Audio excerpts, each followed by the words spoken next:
Certo, senta, e per quanto riguarda le infrastrutture, diciamo che sembrano insomma indispensabili anche per accogliere poi quello che sarà il flusso di un evento così importante, ci riferiamo naturalmente anche alla viabilità, ai collegamenti, c'è il tempo per, come dire, colmare le lacune?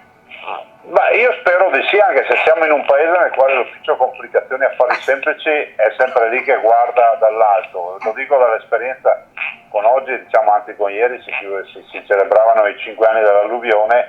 Pensare che in 5 anni siamo riusciti a entrare con le ruspe per i cantieri mi viene da piangere.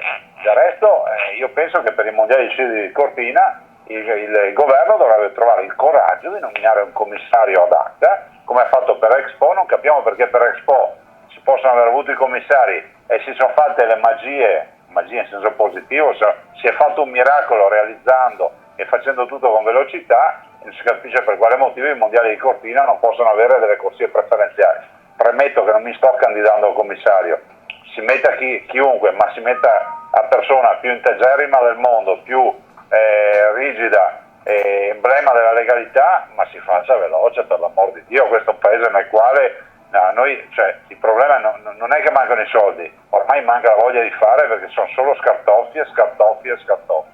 Certo, però insomma voglio dire, l'input è positivo, lo ha dato ed è anche, insomma, ha fatto anche un paragone importante, visto che siamo proprio all'indomani della chiusura dell'Expo, su cui molti insomma non avrebbero scommesso. Ma direi, guardi, mi perdoni, direi proprio che il messaggio deve essere questo: Cortina come l'Expo, cioè non capiamo per quale motivo alcuni eventi hanno delle corsie preferenziali. Mi ricordo, poi c'è stata anche polemica e so che ci sono stati anche dei movimenti di indagine, mondiali di nuoto a Roma,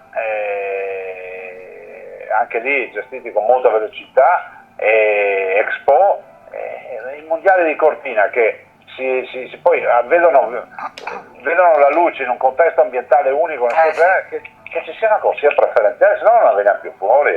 Certo.